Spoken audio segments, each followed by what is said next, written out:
Today on Drawbli, I am drawing Spider-Gwen. Does whatever a Spider-Gwen does? Yes. Click that subscribe button if you are new around here. And comment below with other ideas of what we can do to improve as artists. So I'm not gonna lie, this one doesn't turn out great. Oh, no. It's not my best work.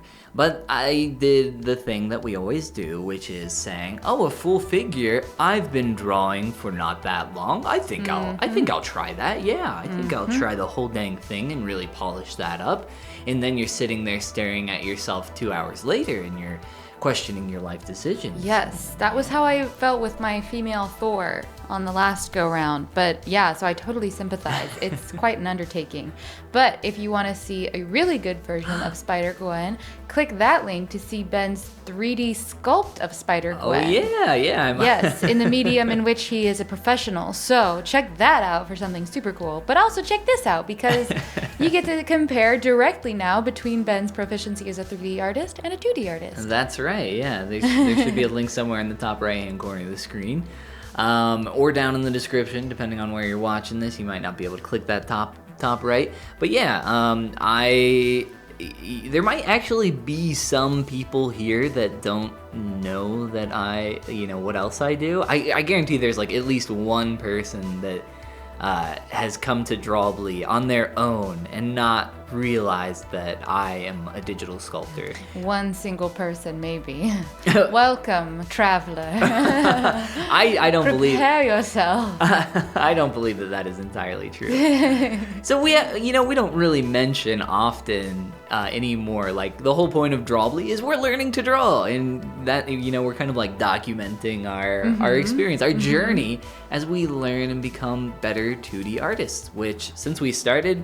Go check out our videos. Scroll on back. Take a look at that first one or first week of us trying out some TV art. Yeah, check that out. Woo! We were learning. And we still are learning. We're gonna say the same thing like a year from now, looking back to this. We're gonna, we were learning. Well, there we were, learning stuff. I wonder where this girl got her cosplay. Because I have several links open right now. You are desperately searching for your own Spider-Gwen cosplay. I wouldn't say desperately, but I have several links open, and I'm trying to compare several different offerings of the internet. Maybe somebody out in the internet in our comments knows a really good Spider-Gwen like cosplay. Where we can get a decent cosplay. Yeah, I've got some links on Etsy. I wasn't super impressed. I'm an expert all of a sudden. I went to one convention and now I'm like, I know all about cosplay. Abby has cosplayed officially one time now, and she knows everything about cosplay. Everything. But no, I think this is what I want for my next one. Although she's got the hair. She's got everything. It makes me really want to cut my hair short again. Ooh, cute. Man. Yeah. Too bad. You gotta wait. I gotta wait. I've told you can do whatever you want with your hair, and you're like, I have to wait until our wedding. I gotta work on our wedding. I gotta send out save the dates. Ooh. Oh my god. Maybe by the time this video goes out, I'll have actually done that. Oh, maybe.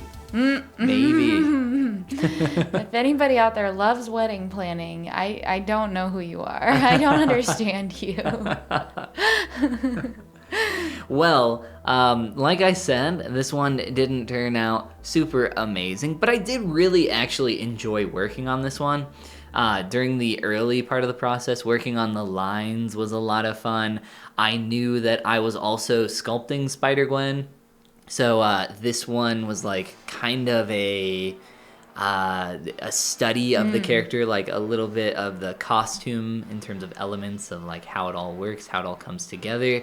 But I have noticed in my time, not just drawing, but also sculpting Spider-Gwen, that there's a lot of discrepancy on the costume elements, like how the red on the inside of the arm works, or the white stripes on the hips and back. There's like a lot of, or like even the slippers there.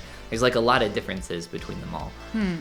In the hood, like it's crazy. Like it seems like such a simple design, but there's it's not that they're like different versions, but it's like different artists' take on it. It's like maybe they just aren't fully understanding how some parts work. But I had to do a lot of back and forth on a lot of different versions of the character to really like sync it all up together. And that was for your sculpt on her? Yes, I didn't do that much research for this one. No, not nearly. I do a lot of research on my sculpts though, like preliminary work, and then also in the middle of something, if I don't completely understand how something works, I will take the time to make sure that I do understand how it works, or if it's not really like that important of a piece of the process, then I'm like, I don't care. I'll just kind of like, I can make an educated guess of what this is doing.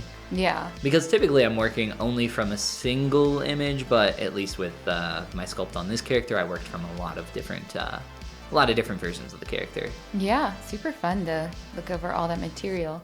Do you think this girl dyed her ballet slippers herself, or do you think she found teal ballet slippers? Because look at their point shoe. See how the tip of the toe is flat? Like, that's a real ballet slipper, I think. Oh, is it? I think I would not know enough about slippers to know. But some of the pictures I've seen, people just wear teal flats, but this girl, she actually has ballet slippers. They do look like, now that you mention it, with her toe point in the back, if that was not a hard tip, that thing would be crunching.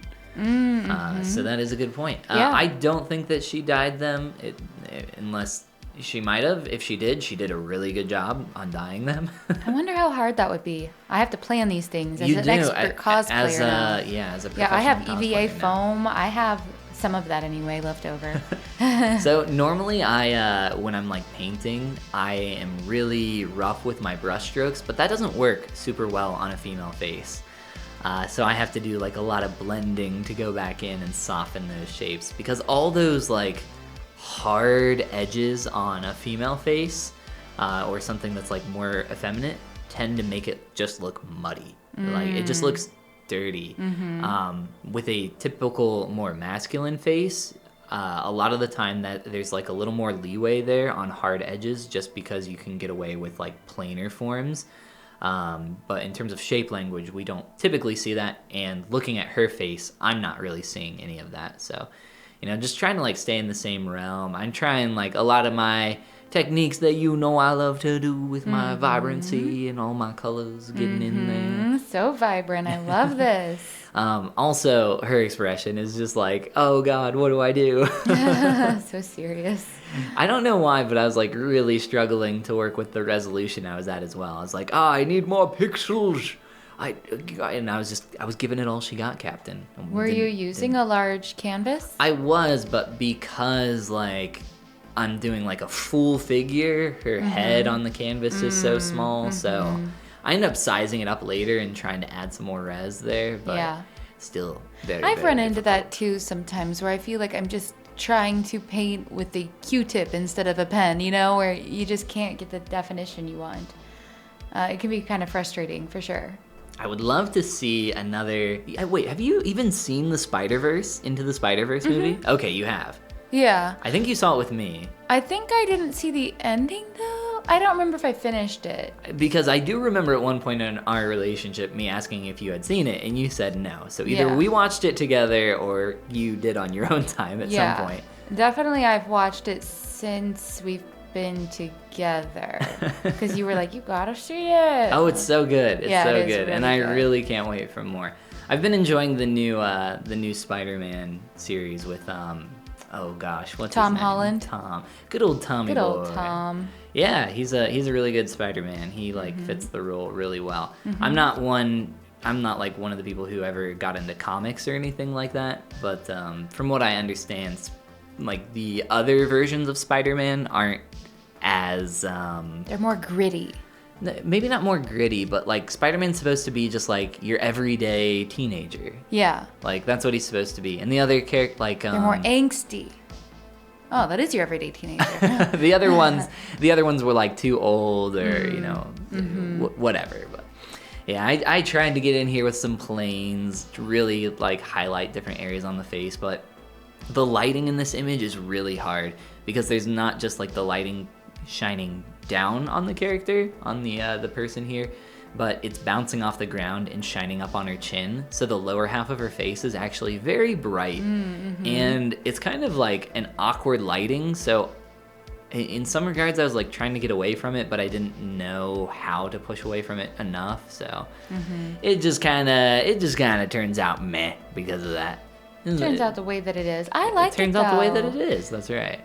Yeah, I'm excited to order my cosplay. Yeah, as soon as you do, we're gonna have to share some pics on Drawbli. Yes. Ooh, you can do a cool Spider-Gwen pose, and I can try painting it. Okay. Or we can both try painting it. And then I'll try on your Spider-Gwen cosplay. Yes. And then we can paint me. We'll just have to make sure that I don't tear it because I'm so big and strong. I'll size up a bit. It looks like it's stretchy. Yeah, that's true. I'd look good in Spider-Gwen. You probably would. Yeah, I could. When pull you put it the off. mask up, nobody. Well, I guess people might know. We can put some like avocados in there, you know. Oh my god. Yeah. Avocados. Something. Oh, and I also gave her little spider sense here. Oh, You got it. cool. Got it. The spider sense. Yeah. The little lightning bolts. Yeah, I love that. A very stylistic lightning bolt shape from like the comic book. Yeah, so fun. Ooh, you added some texture to the ground. I think what you did here, like stylistically, is really fun. So even if you're not satisfied with the finished product, you should be proud of your stylistic choices. I'm so proud of my stylistic choices. I think also her shoes turned out incredible. Wow. Why, thank you. That's because I got those hard edges in there. You know, I got those lights and shadows. My specialty. Yeah. Them soft edges though. I did like the texture that I got on the legs there. Like that kind of scattering of light. I did like that. I like that. I like that. You did good. Well, thank you. Yes. Well, you can do good at home by clicking that subscribe button. And comment below with ideas of what we can do to improve as artists. And this is the part where we humbly say Goodbye. goodbye. See, I said humbly this time because in our last video, you said it like yours was a little harsh. It was a harsh goodbye. Oh, that's right. That's right. I was like, goodbye. Yeah, I didn't like that. Intimidating. Yeah. I'm very intimidating.